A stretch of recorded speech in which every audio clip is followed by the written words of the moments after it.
Hello friends, hello everyone, स्वागत है आपको मेरे चैनल में। तो फ्रेंड्स, आप लोग कैसे हैं? आप लोग बहुत ही ज़्यादा ही अच्छे हैं और स्वस्थ है। तो फ्रेंड्स, कल की क्लास में मैंने आपको बताई थी कि लेटर और लेटर के बाद मैंने आपको वर्ब और कॉन्सोनेंट के बारे में मैंने आपको बताए थे। उसके बाद था सेमी वोवेल। सेमी वोवेल हम किसे कहते हैं, इन सब की चर्चाएं मैंने कल की थी। और कल आपको मैंने बहुत ही अपनी मेहनत लगाकर मैंने आप लोगों को समझाने की कोशिश की, बताने की कोशिश की कि आप लोग बहुत ही अच्छे से ग्रामर, बिल्कुल जीरो लेवल से अगर आप ग्रामर सीखना चाहते हैं तो आप लोग बहुत ही अच्छे से आप लोग ग्रामर सीख सकते हैं। तो फ्रेंड्स, इंग्लिश बोलने के लिए मेन इम्पोर्टेंट होता है कि हमें कुछ ना कुछ थोड़ा सा भी हमें ग्रामर आना चाहिए। तो हमें ग्रामर अगर नहीं आता है तो हम कोई भी सेंटेंस को समझने में, कोई अंग्रेजी के वर्ड बनाने में हमें परेशानी की सामना करने पाते। तो मैं इन सब चीज़ों से मैं चाहती हूँ कि आप लोग मुक्त हो जाए और थोड़ा सा आप लोग ग्रामर सीखने की कोशिश करें और आप लोग बहुत ही अच्छे से तैयारी कर सकते हैं। और मैं लेकर आई हूँ आपको बिल्कुल बेसिक क्लास, बेसिक ग्रामर, जो मैंने आपको बेसिक ग्रामर सिखाने के लिए आई हूँ, जो आप लोग बहुत ही अच्छे से, बहुत ही अच्छे से भी अच्छे से आप लोग ग्रामर सीख सकते हैं। तो फ्रेंड्स, चलते हैं अपने क्लास की ओर। तो फ्रेंड्स, फर्स्ट क्लास में मैंने लेटर और वर्ब और कॉन्सोनेंट और WHY को सेमी वोवेल कहते हैं। तो मैंने इन सब की चर्चाएं मैंने कल की क्लास में की थी। आज की क्लास है कि वर्ड्स, ठीक है। वर्ड्स क्या है, वर्ड्स हम किसे कहते हैं, ये हमें जानना बहुत ही ज़रूरी होता है। हम कहते हैं ना अंग्रेजी में कि वर्ड्स बनाओ, इन सबको सेंटेंस बनाओ। तो हम वर्ड्स हम जानेंगे नहीं कि वर्ड्स हम कहते किसे हैं, हमें पता ही नहीं होगा हम कैसे अंग्रेजी में सेंटेंस बनाकर हम अंग्रेजी बोल सकते हैं। तो हमें अंग्रेजी बोलने के लिए सबसे ज़रूरी होता है कि उसको ग्रामर को, थॉट को समझना, बहुत ही अच्छे से हमें ग्रामर को समझना होता है। तो फ्रेंड्स, यहाँ पे है कि वर्ड्स हम किसे कहते हैं, वर्ड्स क्या है। तो यहाँ पे है कि लेटर की सहायता से हम वर्ड्स लिखते हैं। लेटर की सहायता से क्या लिखते हैं, वर्ड्स लिखते हैं, ठीक है। किसी भी वर्ड्स का कुछ ना कुछ अर्थ निकलता है। किसी जो वर्ड्स होता है ना, उसका कुछ ना कुछ अर्थ निकलता है। जैसे COW काउ, काउ मतलब हो गया गाय, DOG डॉग, डॉग मतलब कुत्ता हो गया। तो ऐसे मैंने सेंटेंस जो होता है ना, मैंने वर्ड्स को जोड़ा तो इसका कुछ ना कुछ अर्थ निकला ना। और अगर कोई भी वर्ड्स है उसका कोई भी अर्थ नहीं निकलता है तो वो वर्ड्स नहीं है, ठीक है।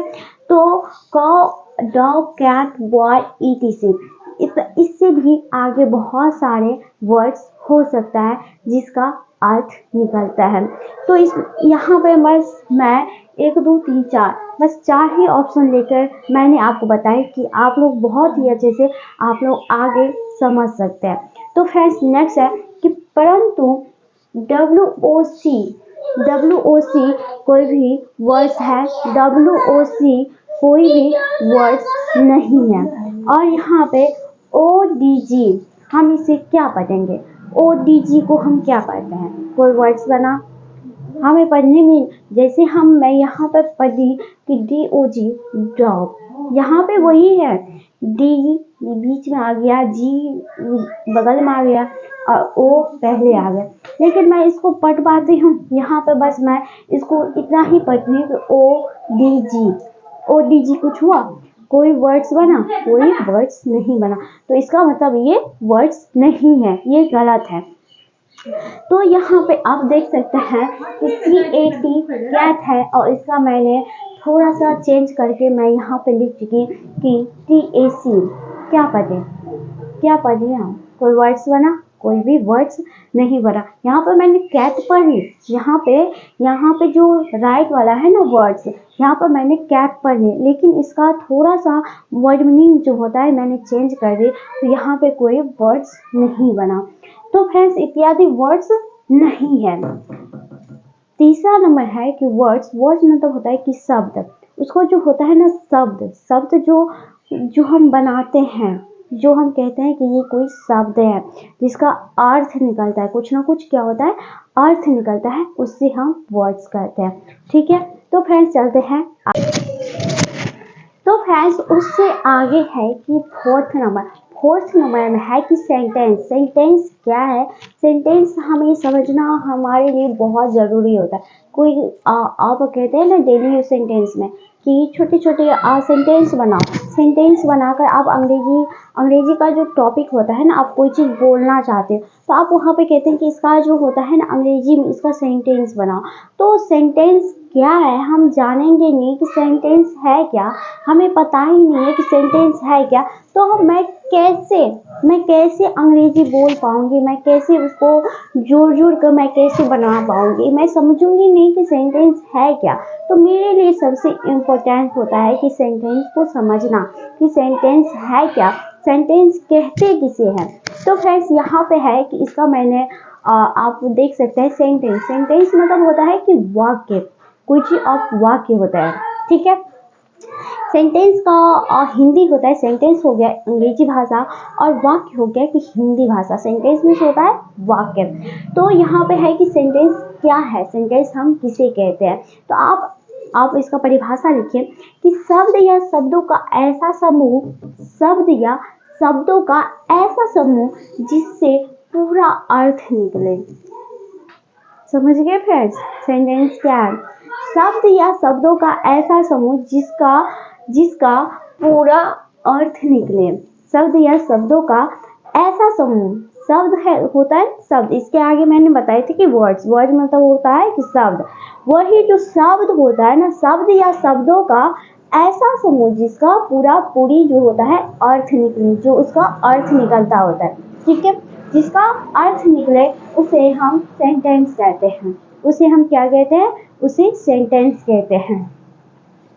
शब्द या शब्दों का ऐसा समूह जिसका पूरा अर्थ निकले उसे हम सेंटेंस कहते हैं। जैसे गो मतलब जाओ, गो मतलब आप जा सकते हैं, जाओ, गो मतलब जाओ। कम, COME, कम का मतलब आओ। इसका पूरा वाक्य मिलता है ना कि इसका जो पूरा होता है कि आज निकलता है, मतलब कम मतलब क्या हो गया? आना। कम मतलब आना। कम हेयर, यहाँ आओ। हेयर का होता है कि यहाँ, कम मतलब आना, हेयर मतलब यहाँ। कम हेयर, यहाँ आओ। तो फ्रेंड्स नेक्स्ट है कि आई ईट ए मैंगो, मैं आम खाता हूँ। तो फ्रेंड्स यहाँ पे आप बोलेंगे कि मैम यहाँ पे जो होता है कि एक आम खाता हूँ, यहाँ पे लिखा नहीं है, बट हमने ए लगाया। इसका भी मैं आगे आपको बताऊंगी कि यहाँ पे मैं क्यों ए लगाती हूँ, ठीक है। तो फ्रेंड्स यहाँ पे है कि आई ईट ए मैंगो, मैं आम खाता हूँ, ठीक है। फोर्थ नंबर समझ में आ गया। इसके बाद फ्रेंड्स मैं जाऊंगी, इतना सारा समझिए। लेटर के बाद हो गया की, फ्लो, वॉवेल्स और कॉन्सोनेंट, और फिर उसके बाद हो गया कि WHY सेमी वॉवेल, उसके बाद हो गया वर्ड्स, उसके बाद हो गया सेंटेंस। और इन सब सीखने के बाद मैं आगे जाऊंगी पार्ट्स ऑफ स्पीच में। क्या जाऊंगी? पार्ट्स ऑफ स्पीच में। तो फ्रेंड्स यहाँ तक आपको तैयारी हो चुकी है, तो हम इससे थोड़ा आगे, थोड़ा जीरो से शुरुआत करते हैं और थोड़ा आगे बढ़ते जाऊंगे, ठीक है। यहाँ तक आपको फ्रेंड्स समझ में आ गए? अगर आपको यहाँ तक समझ में आ गया तो मैं आगे चलती हूँ पार्ट्स ऑफ। तो फ्रेंड्स सेंटेंस में मैं एक चीज आपको बताना चाहती हूँ, प्लीज आप नोट जरूर कर लीजिए। ये आपके लिए बहुत ही इम्पोर्टेंट है ये चीज समझना, ठीक है। तो यहाँ है कि किसी भी सेंटेंस में शब्दों का सही क्रम होना आवश्यक है। आप उसको जो उल्टा करके लिख रही है ना, वो कभी भी सेंटेंस नहीं कहलाएगा, वो गलत हो जाएगा, ठीक है। तो किसी भी सेंटेंस में शब्दों का सही क्रम होना आवश्यक है। जैसे आई गो टू स्कूल, मैं स्कूल जाता हूँ, ठीक है। आई गो टू स्कूल, मैं स्कूल जाता हूँ, उसको हम ऐसे लिखेंगे आई स्कूल गो टू, ये बिल्कुल रॉन्ग हो जाएगा। क्या हो जाएगा? बिल्कुल गलत हो जाएगा, ये कोई सेंटेंस नहीं बनेगा। मैंने आपको फॉर्मूला बताए थे कि सब आपके लिए बहुत ही इम्पोर्टेंट है, ठीक है। तो चलते हैं नेक्स्ट। तो फ्रेंड्स सेंटेंस के बाद मैंने आपको बताया ना, सेंटेंस के बाद मैं जाऊंगी पार्ट ऑफ स्पीच में। तो पार्ट ऑफ स्पीच क्या है? पार्ट ऑफ स्पीच शब्द और भेद है, शब्द और भेद है। तो फ्रेंड्स ये है कि हम पार्ट ऑफ स्पीच कहते किसे हैं, ये है क्या, इसे हमें समझना बहुत ही जरूरी, हमारे लिए जरूरी है कि ये क्या है, पार्ट ऑफ स्पीच हम कहते किसे हैं, ये है क्या। तो फ्रेंड्स यहाँ पे इसका परिभाषा मैं बिल्कुल अभी परिभाषा फ्रेंड्स बिल्कुल मैं हिंदी में लेकर आती कि बल्कि इंग्लिश में नहीं। पहले आप हिंदी में समझ जाए कि ये है क्या, उसके बाद मुझे अंग्रेजी में समझना, अंग्रेजी में जो मैं समझूंगी, मैं याद करूंगी उसका फार्मूला को, तो वो मेरे लिए बहुत ही ज़्यादा ईजी हो जाएगा। तो पहले क्या है, तो पहले हमें हिंदी तो बहुत ही अच्छे से हमें आता है, तो कोई भी चीज़ को क्या होगा, मैं हिंदी में बहुत ही अच्छे से समझ पाऊंगी उसको, तुरंत की तुरंत मैं उस पर फोकस कर पाऊंगी। तो उसके बाद मुझे अगर हिंदी अच्छे से आ जाएगा तो अंग्रेजी भी मैं सोचूंगी कि ये इसे कहते हैं, इसके अलावा ये होगा, तो उसके लिए बहुत ही हमारे लिए बहुत ही ज़्यादा ज़रूरी होगा। तो फ्रेंड्स यहाँ पे है कि अंग्रेजी के जितने भी शब्द हैं आप ज़रूर आप इसका फॉर्मूला जरूर लिखिए कि पार्ट ऑफ स्पीच होता क्या है। तो अंग्रेजी के जितने भी शब्द हैं उनको वाक्य में कार्य एवं प्रयोग के विचार के 8 भागों में बांटा गया है। समझ गए कि अंग्रेजी के जितने भी शब्द हैं, अंग्रेजी में जितने भी क्या है शब्द हैं, उनको वाक्य एवं कार्य एवं प्रयोग के विचार के 8 भागों में बांटा गया है। क्या गया है? 8 भागों में बांटा गया है। इसको 8 भागों में, पार्ट ऑफ स्पीच को 8 भागों में किया गया है, बांटा गया है। तो इसमें प्रत्येक भाग को पार्ट ऑफ स्पीच कहते हैं। क्या कहते हैं? पार्ट ऑफ स्पीच कहते हैं। प्रत्येक भाग को मैं क्या कहती हूँ? पार्ट ऑफ स्पीच कहते हैं। ठीक है। तो फ्रेंड्स इसका फॉर्मूला मैं आपको पार्ट ऑफ स्पीच 8 होते क्या है तो मैं आपको कल की क्लास में मैं आपको बताऊंगी। तब तक के लिए बाय बाय।